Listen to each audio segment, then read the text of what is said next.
I was born in Bowling Green, grew up in Edmonson County, which is about 30 miles from Bowling Green. I had an alcoholic father, a mental health challenged mother. She had schizophrenia and maybe some bipolar stuff going on. So she was not able to really take care of us that well. And with father being an alcoholic, money was tight and family didn't step in. I wound up going in foster care.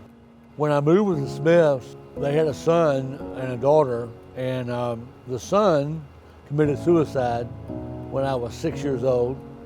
I found the gun. Then my sister got married, and he was a predator. He was what we call a predator.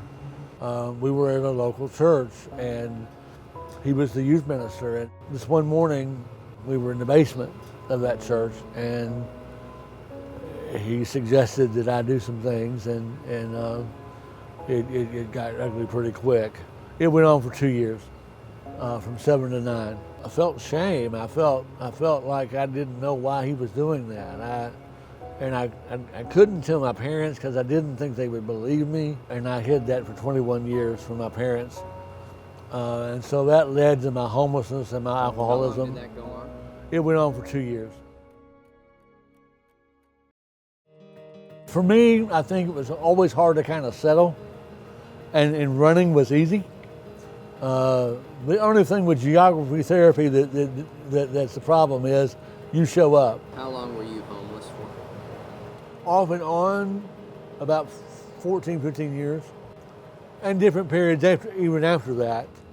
We're trying to get to the bottom of the root cause of homelessness. People are not facing those traumas, and they are generally self-medicating one way or another, whether that be through eating, running away, drugs, alcohol, and once it is that they get to the root of what is preventing them from keeping a job, housing, they began to work towards resolving some of the traumas that kept them down, kept them afraid of trying again. I think it really doesn't matter if you're a homeless person or if you're a person with a job or you're trying to go to school. Alcohol and drug abuse is just going to consume you all day long. We say that it's a great solvent. It dissolves relationships, it dissolves jobs, careers. And so until you take care of that, it gets in the way of everything else. And so there are lots of homeless folks getting support from places like St. Vincent de Paul and others who would like to take that next step, but they've got to get this issue out of the way. If you start to do that, now you've got an opportunity. And no one's doing that better than Bill Smith. Yeah, I was here at Osmond from April 23 to late January of 24. It was helpful because I obviously got you off the street. The other thing was that through case management was able to get, and help with mental health, was able to get housing. You should have housing and you should have 3 meals a day. That's just such a basic thing. If St. Vincent de Paul wasn't here, there would be so many more people who are hungry or who are unhoused in our community. I think it's easy to take a organization like St. Vincent de Paul for granted because we've been here for 170 years doing what we're doing now, and we've grown and we've expanded and we have more housing now and we've built on to everything that we do. Our mission is so important to Louisville's community. And if we weren't here, it would affect thousands of people.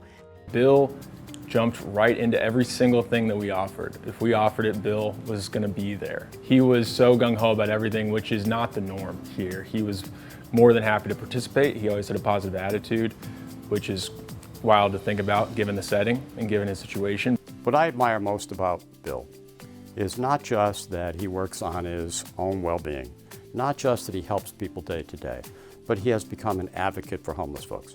There are people who, given a chance, will do something about it, and Bill carries that message better than anybody I know.